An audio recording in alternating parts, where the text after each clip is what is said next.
talk to me about the African memory of this period in history, and how willing are many people to talking about it and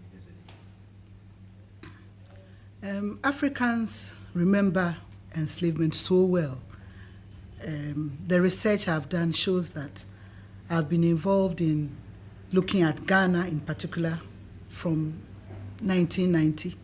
I've been to about all the 10 regions of the country, conducting interviews with chiefs, elders, state historians, old men and women, anybody who can remember something about enslavement. And it's amazing the kind of information and material I have got about it. Many of them regard enslavement as a very sensitive issue.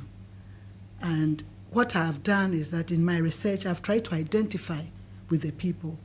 And I've used some of my students in the Department of History. And I've always warned my students that I would want students who come from the area to undertake this research. I don't want somebody who is spending holidays in the area, because a lot of people regard it as so sensitive that if they don't know you, they wouldn't disclose some vital information to you. So the memory is still real, and people are very reluctant to talk about it because it brings up some kind of unpleasant memories sometimes. And I think another reason why is because there were two aspects to enslavement in Ghana and in most Africa. There was what I'll call an internal aspect, or what people call an indigenous aspect of enslavement. And then there was an external aspect, that is enslavement between Africa and the outside world, either with the Mediterranean or Red Sea, Indian Ocean world, or with the Atlantic world. And because of this, we still have some memories about both enslavement, especially the indigenous one, because where do you draw the line? There are some families during my research who were reluctant to talk because they could remember that their great-grandfathers, great-grandmothers had brought slaves from Salaga Market, made them part of the household. And therefore, if we are going to now start tracing genealogies, who comes from where, who comes from there, it starts creating problems. So some of them don't want to talk about it. Is there a memory of lost people who have disappeared, who are part of families, and is there a clear sense of where those people might be? A few of them, but it wasn't very. Speak to me from that and them, but let me know who we're talking about when you answer. A few of the people I talked to. A few of the people I talked to in the course of my research could remember that there was a loss of people, loss of population. Those in the northern part of Ghana, for example, claim that there are still parts in Ghana right now which are desolated because of enslavement. And they could recall raids and wars, kidnapping, and so on. And a friend was telling me that in a certain part of the northern country, a place called Sandema, every year when they have a festival, they bring out certain artifacts connected with enslavement. And they've ritualized it to the extent that nobody will tell you about it until the festival is on. And then you find them bringing chains and bangles and so on, and virtually worshipping them in memory of what they went through during enslavement. And that was an area where there was a lot of slave raiding going on, slave kidnapping during the period of enslavement. And then on the coastal parts of the country, there were a few cases of depopulation.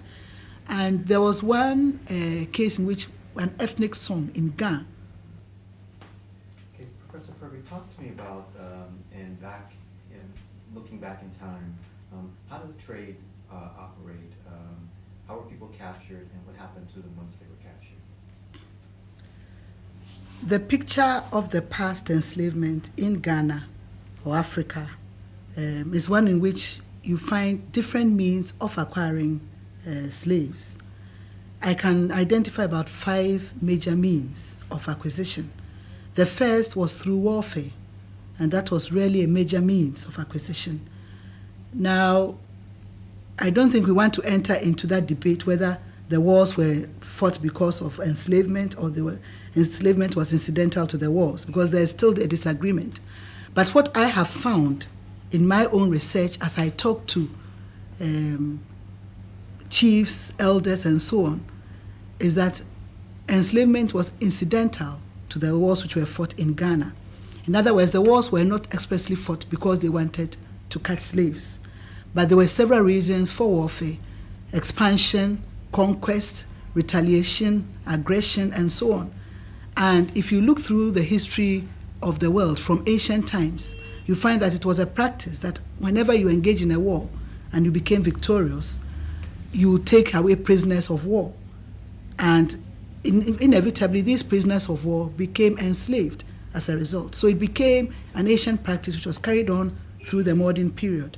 And so if you look at Ghana history and African history, from about the 15th century to the 19th, early 19th century, you find warfare as one major means of enslavement.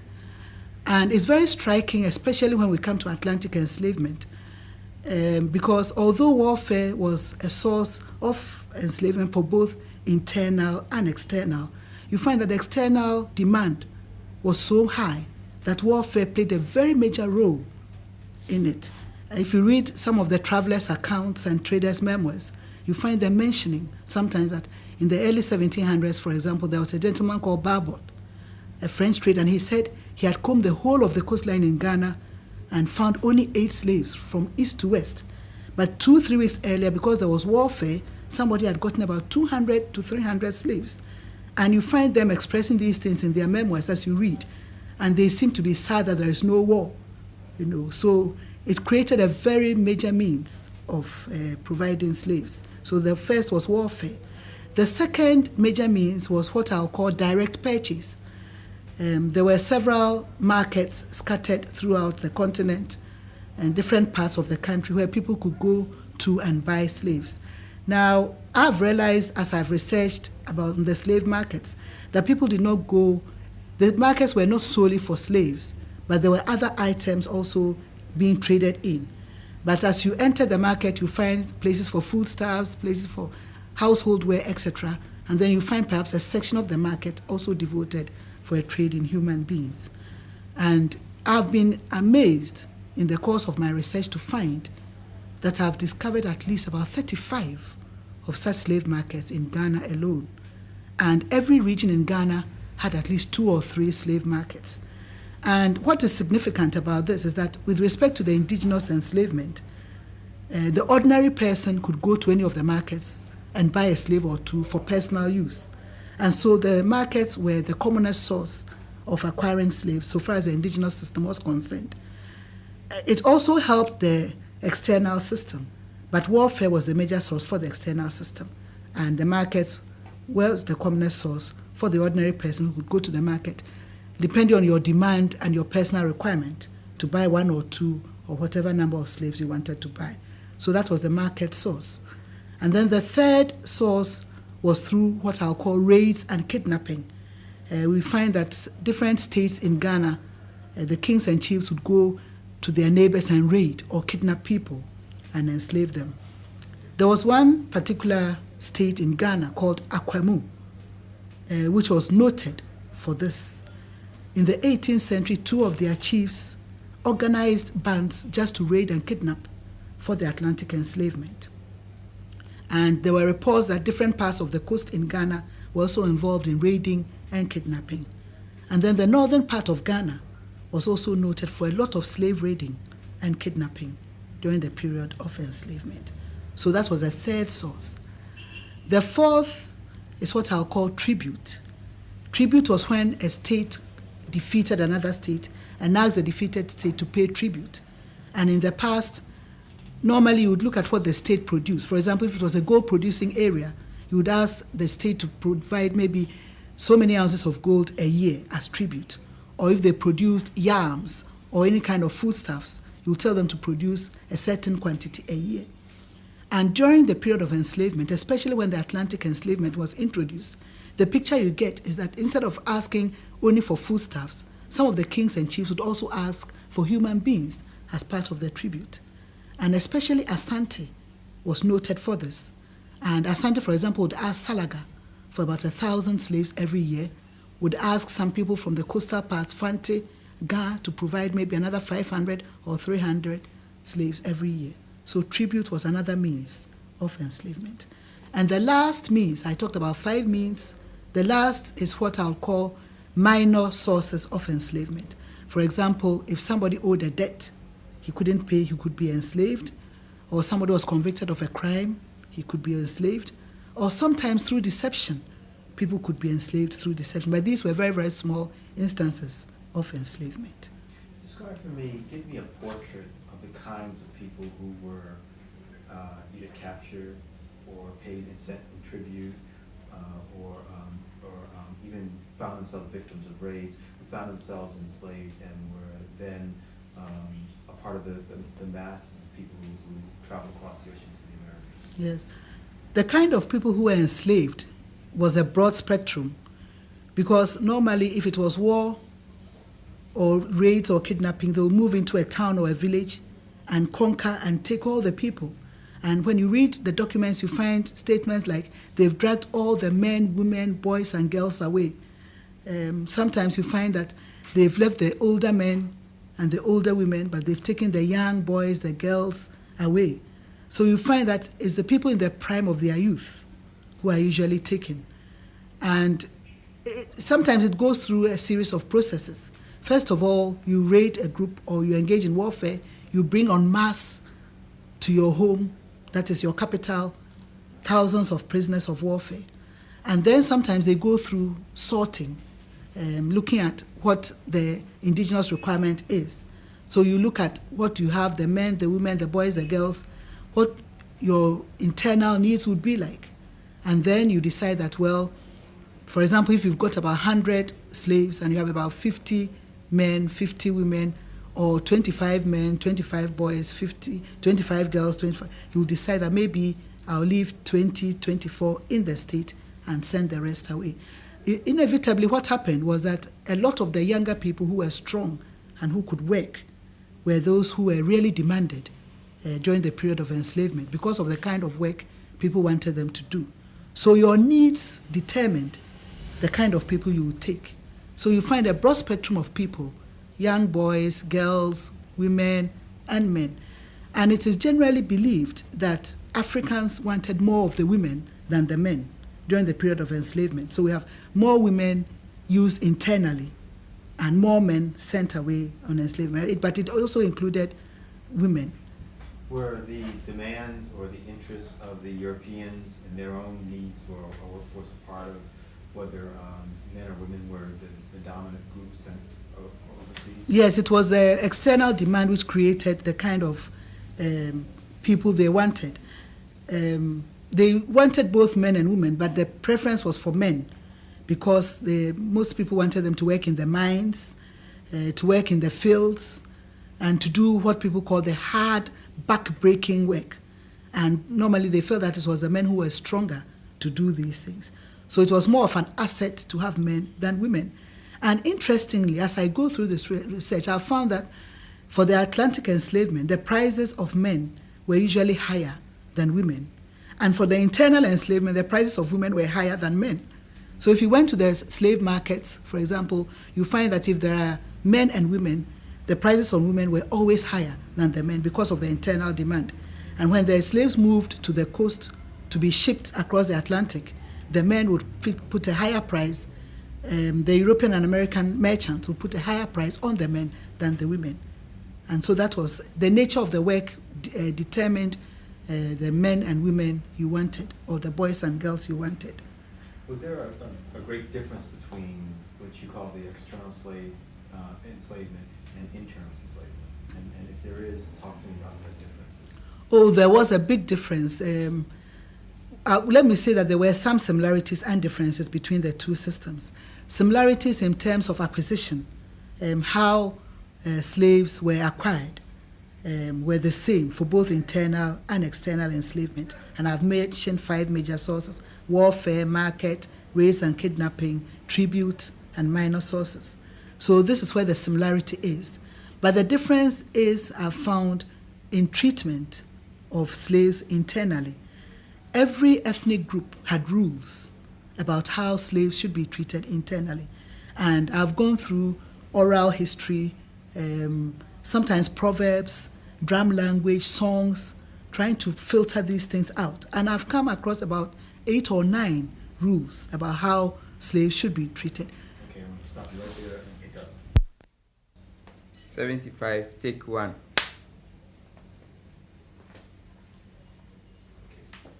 Okay.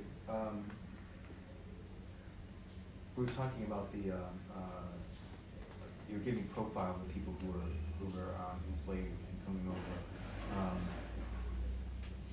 Talk to me about some of the skills that the kinds of skills, the skills, religion, things like that gives me an idea of what they were, what kinds of things they brought with them, those who went on the external trade, were part of the external trade. Well, because enslavement covered the whole spectrum of people, there were some who were farmers, who knew how to till the land.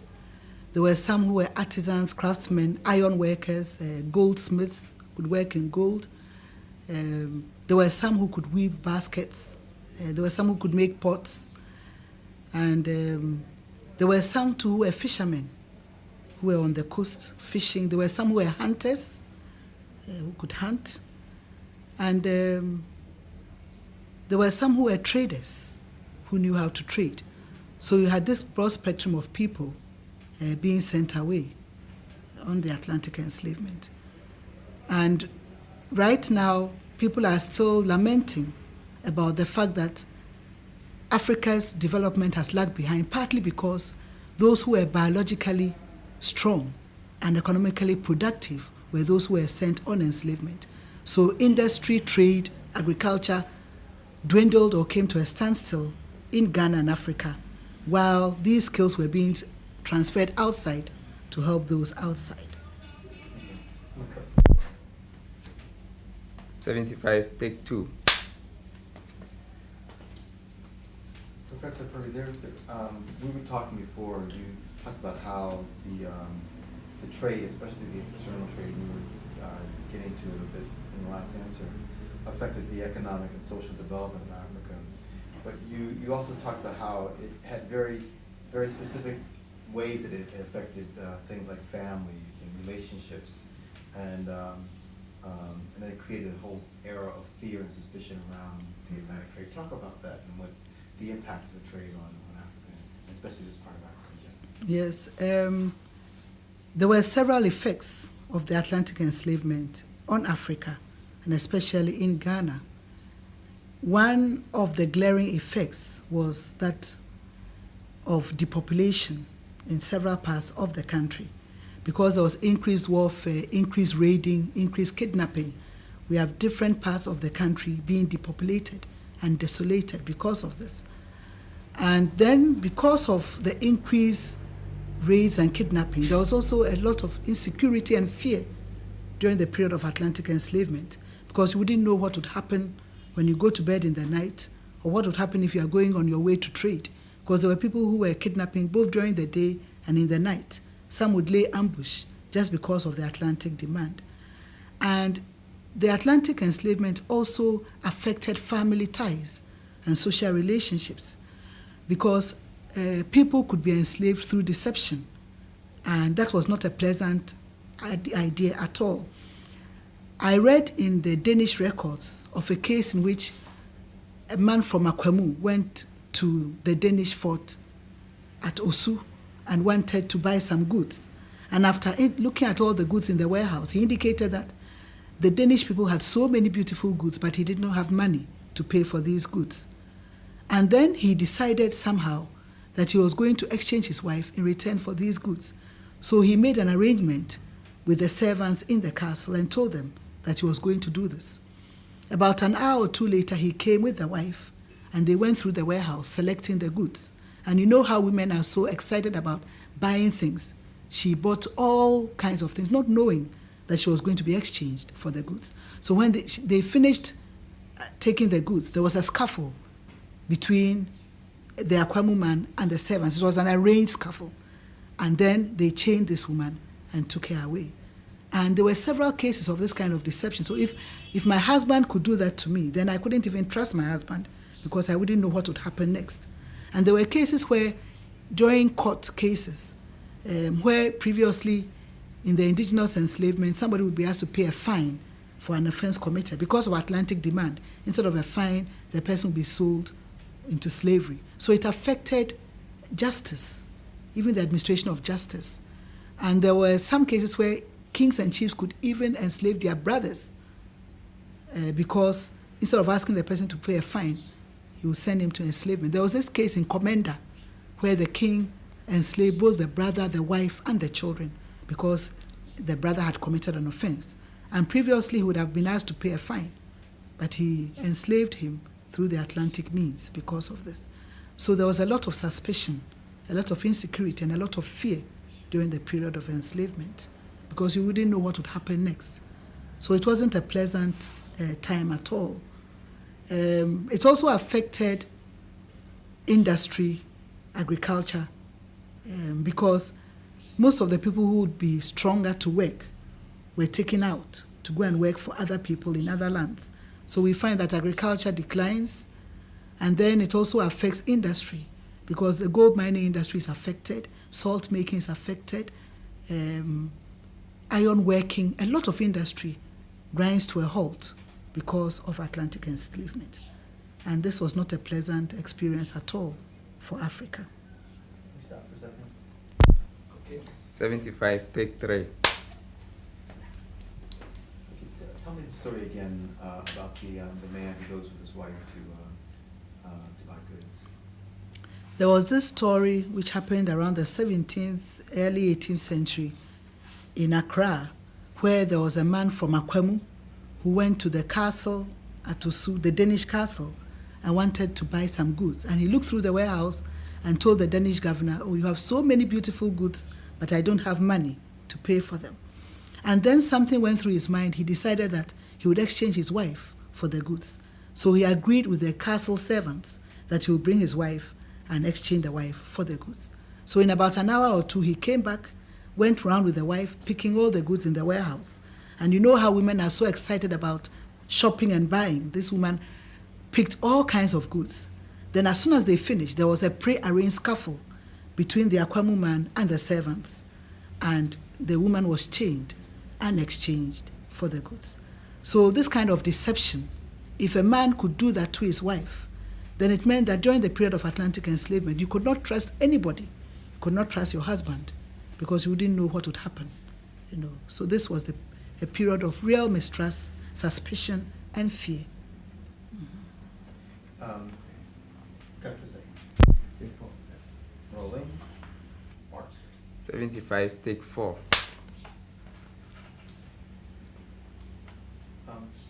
Talk to me about guns and gunpowder, and how that became a major element within the trade, and how it began to transform the nature of the trade in this part, and also the landscape and power relationships in this area as well. Guns and gunpowder played a very important role in Atlantic enslavement, especially from 1650 onwards. And this is where you find the impact, because if you look at what was happening during the Atlantic trade, 15th, 16th century, you wouldn't find so many people being enslaved. The numbers were few, and the warfare was not so rampant or insistent. Then in 1650, guns and gunpowder are introduced into Africa and Ghana, and you find suddenly increased warfare, state expansion, strengthening, retaliation, and definitely the more power you had, the stronger you were able to prey on the weaker people.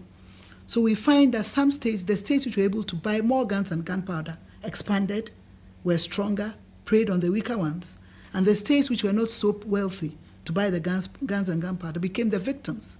So we have states, for example, like Asante, Akwemu, Dahomey, growing stronger and stronger during the period of Atlantic enslavement. And then we have some states in the northern part of Ghana, especially the states which were regarded as what the sociologists called acephalous, who didn't have centralized states, the Dagati, the Grushis, the Lobis, Kusasis, being preyed upon because they didn't have the weapons. So guns and gunpowder was a very important phenomenon during the period of Atlantic enslavement. The more guns and gunpowder you had, the stronger your base, and you could launch any attack because you were more powerful. Because at that point, those in some states in the northern part of Ghana were using bows and arrows. So if I had a gun, it would work faster and achieve much more than the person who had bows and arrows.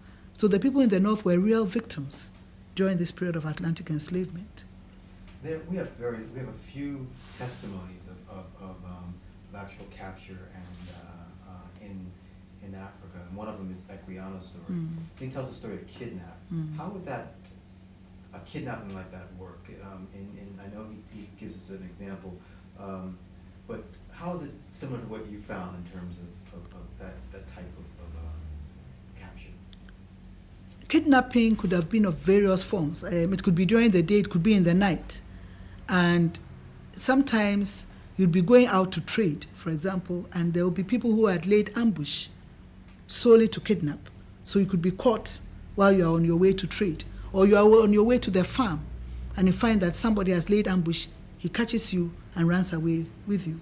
In the night, it was even worse. So you find some of the records indicating that people would want to stay in the house in the night, were afraid to go out, because if they could do that during the day, it was even worse in the night time. So okay, talk to me about the impact of kidnapping, how it began to change people's lifestyles. Because of the Atlantic demand for slaves, there was a lot of kidnapping also going on in Africa, especially in Ghana. And kidnapping could be any time of the day. It could be daytime, it could be in the night. You could be on your way to trade or to farm, and you could be kidnapped, because some people would lay ambush to kidnap. And because of that, there were times when many people were afraid to go out in the night, because it was worse during the night. You wouldn't know who was laying ambush to kidnap you. So as you read some of these documents, you find a lot of fear expressed in people's lives during the period of Atlantic enslavement. And you find comments like, nobody dares go out during the night in this part of the coast because of fear that they may be kidnapped into slavery. And kidnapping went on in almost every part of Ghana, especially in the coast and in the northern part. 3 years ago, during my research, I was talking to somebody in one of the archives in Brongahafu called Sunyane. And I was talking to him about my research and what I was doing. And then I mentioned kidnapping and so on. And then he said, my grandmother was kidnapped into enslavement. And I was surprised. And I said, tell me more. And he said, my grandmother said she remembers very well that they were in a rice field in the northern part of the country. And they were working on the rice farms when Samori's men came and kidnapped them. Now, Samori Turi was one of these people who tried to build a large African state in the northern part of Ghana and parts of what is today Burkina Faso. And by doing that, he also got involved in a lot of slave raiding and slave kidnapping. And he said she remembers very well Samori's men kidnapping a number of them when they were busy on the farm and bringing them to Ghana. And it happened that somebody took the grandmother into the household, married her, and so these people are now part of a family in the Brongahafu region. So it happened both internally and externally, but it increased because of the external demand. And you find that effect as you go through the documents. And if you look at from the 16th to the 19th century, especially 17th, 18th, when the trade is at its peak, you find a lot of kidnapping going on because of the Atlantic demand. Following up on that, you talk at times about songs and drum language and things like this that are associated with the trade.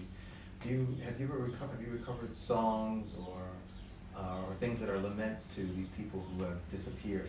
Because probably every village, every family might have a story of someone who might have disappeared in the past. Right? Yes, you have songs, drum language, both from the state and from families. Some families remember loved ones they've lost.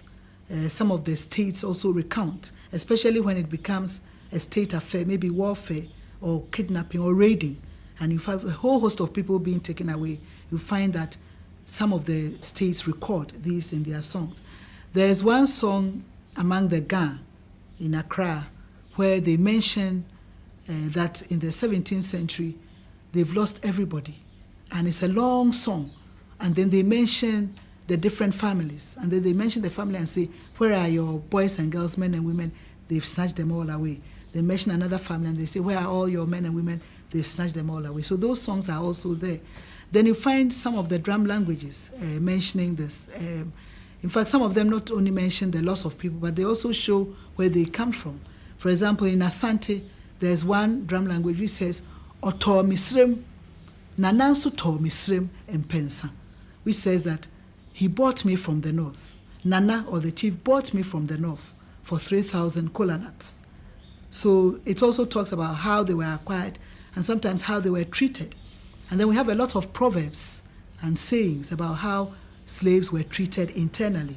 And you get this from proverbs, you get this from songs, you get this from drum language and so on, about the treatment of slaves in the internal system. 76, take 3. Let's pick up with the difference between the internal and external trade. Give me examples of similarities as well as the differences. The main similarity between the internal and external enslavement was in terms of how slaves were acquired. The acquisition was the same: warfare, market, race, kidnapping, and so on. But in terms of treatment, this is where the difference lies. But in terms of treatment, there's a big difference between the internal and external enslavement. In the internal enslavement, there were rules, traditional rules about how slaves should be treated. And every ethnic group had the rules. And I've tried to sort out a few of these, and I can mention a few of these things to you. The first traditional rule was that any slave that entered into a household had to be made part of the family. And so the slave was made part of the family in the African traditional sense of the word. Now, it could be done in several ways, either through adoption of the slave or through marriage of the slave. If the slave was a female, it would be through marriage. If it was a male, it would be through adoption. And there were some people who, especially women who could not have children, who would go to some of these slave markets to buy children and adopt and make them part of the family. So that was one, making the slave part of the family. And then the second was that every slave was entitled to food, clothing, and shelter. So you had to treat your slave as you would your child or you would your brother or sister who was staying with you. The third rule was that every person who had a slave, the owner had to be approachable or accessible. And there were proverbs connected with this. And then sometimes they would say that you should also be able to train and discipline your slave as you would your own child. And there were sayings about this. One of this, which I like so much, was that if you fear to reprimand your female slave, you eat dirty food. So in as much as you want to make the slave part of your household, provide all the necessities, you also have to train and discipline the slave when necessary. And tradition also talks about punishing your slave if the slave did wrong. But an important point to note about punishment was that in Africa, and especially in Ghana, no slave owner had the power of life and death over the slave. It was only the king or chief who had power of life and death, not only over the slave, but over every citizen in the state. So when it came to issues like human sacrifice, for example, it was only the kings and chiefs who performed sacrifices. It wasn't any ordinary person who did it, because they had the power of life and death. And as I go through these research materials, I found that any person who maltreated his slave to the point of death faced the traditional courts and was punished as a result of that, because the rules did not allow power of life and death over the slave. And then a slave could marry. He could marry his owner or could marry the owner's relations, and there were rules about how the ceremony should be performed, how it was recognized legally, and so on. And then a slave could also acquire, inherit, and own property. And then a slave could also be a king or chief when the suitable heirs were not ripe to inheritance too. So these were some of the things which made internal enslavement very different from external enslavement. And there's still a debate going on among historians and anthropologists who study African indigenous system of slavery as to whether the word slave is even suitable for the African system. And you find people are suggesting now that if you are studying a particular African area, look at the word which is used, the indigenous word for slave, because it will bring up all the idea of treatment, how you want the slave to live with you, how you regard the slave, more better than talking about an English word which says slaves, which brings all kinds of ideas and connotations. So for the African who was captured and enslaved and then sold at the castles for a journey across sea, what are their expectations that they will have? What they will exist in a world that they know, an enslavement they know? And talk to me about that. Yes, I think those slaves who were sent to the castles to be shipped across the Atlantic would have a faint idea of what will be happening across the sea.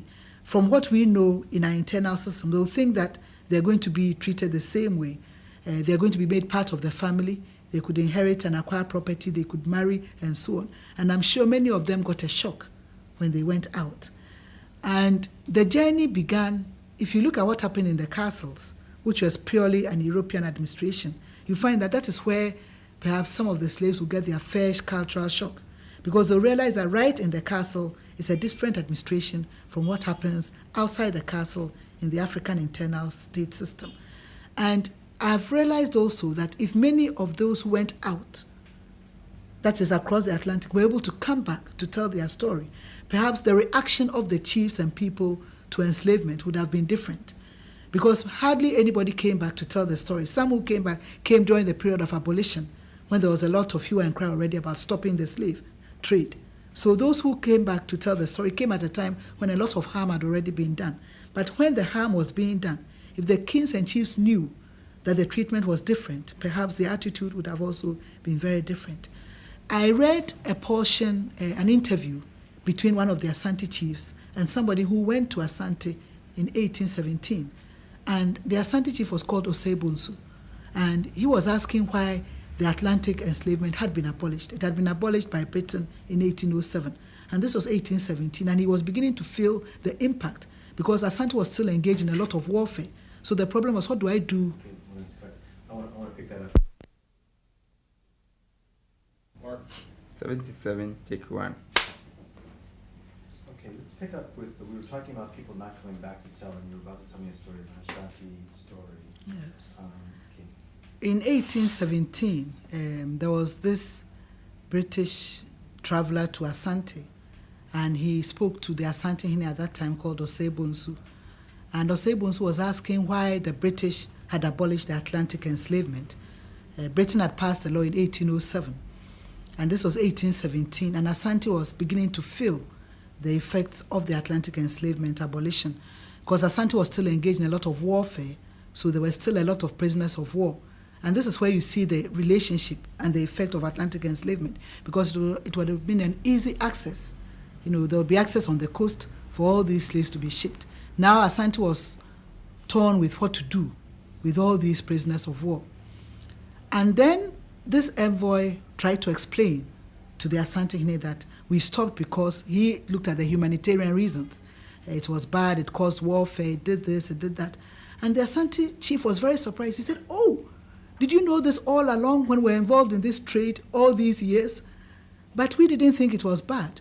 And then he brings out what our internal system and understanding is about enslavement. So it meant that when the two people were involved in the trade, both of them had a different idea of what was happening. So for the African, he knew the internal indigenous system, and he thought it was the same system which was being followed elsewhere. So that was the first time in 1817, when the trade had been abolished 10 years ago, that the Asante Hine was even made aware of the differences between the two systems. You were saying just earlier that probably at the fort, it's the first time the African began to realize that this was something different. Try to give me some specifics in terms of the kinds of things that would kind of stand out. Suppose a whole family's been captured, kidnapped, brought down from the north, traveled all the way together down to the castle. What would they encounter in the castle that would suddenly let them know that this is not going to be the same situation? They're not going to be taken into a family and become a part of a clan, but things would be severely different. Well, if whole families are taken, for example, from the north to the coast, one of the things which will strike them is that they'll be separated. And the separation would at once tell them that something is happening. Because most people who would have families would want to keep them. Because in the African sense, the more families you had, the larger the family, the better. And in terms of labor, in terms of wealth, in terms of prestige. So you wouldn't separate families, you would keep them because they were an important asset. Now you get to the fort and castle, and the first thing which is done is separation. You are not regarded as one family anymore. You are separated. Father, mother, children are all separated. And that will be the first thing. The second thing perhaps which will surprise some of them would be maybe the way they are treated in terms of harshness or in terms of even food that they are given. I'm sorry, yes, I had to cut. Sound. Sound is rolling. 77, take 2. Talk to me about a family coming down from the north. What would they encounter at the castle? Why would they know once they arrived at the castle things were going to be different? If a family is brought down from the north, for example, to the coast during the Atlantic enslavement, one of the first cultural shocks they would have will be separation. In the internal system, the more people you had, the better it was. So you wouldn't separate families who have been enslaved because you needed them. You needed them for social reasons, for prestige, and so on. Now, if a family gets to the castle, and one of the first shocks is that they're going to be separated. They're not going to be recognized as one family. They're going to be recognized as any other individual human being. And perhaps another second shock any family which gets to the forts and castles will experience will be in terms of how they are treated. Because in the internal system, we've mentioned how slaves were supposed to be treated in terms of food, clothing, shelter, caring for them, making them as part of your children. And they'll realize at once that there's an impersonal aspect to their treatment. Perhaps even the food they are given may not be enough. Perhaps they may not be properly clothed. Maybe the same clothes they wore on their way will be what they'll be wearing. And so they'll find that they are in a different world altogether in terms of treatment, how they are cared for, what the concern of the new owners are.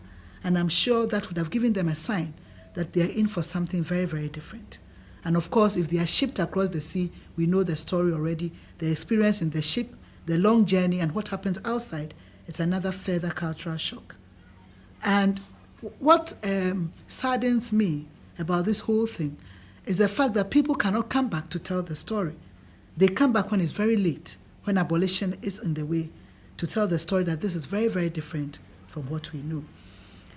I have had some kind of cultural shock myself personally. In 1993-94, I was in the University of Texas in Austin, US for 1 year, doing some research from the American sources because I had done a lot on the Ghanaian sources. I had been to London to look at British sources. And I was looking at the American sources. And from my experience in the indigenous system, I had an idea of how indigenous enslavement was like. And as I read through these American sources, sometimes I felt like closing the books because I couldn't take it any longer. And I couldn't reconcile. Sometimes I had to go back a few days and strengthen myself emotionally and come back and say, now you're a historian. Look at the facts as they stand, and then go through this. And I found some of the students who come from the US, every summer we have some summer schools and programs for them. And I find that when I tell them about the indigenous system, they also get confused because they are used to a certain kind of system outside. And I have a lot of questions trying to understand the internal system. So they too were really different. And I think it's important to recognize this as we talk about slavery in Africa. Okay, thank you. This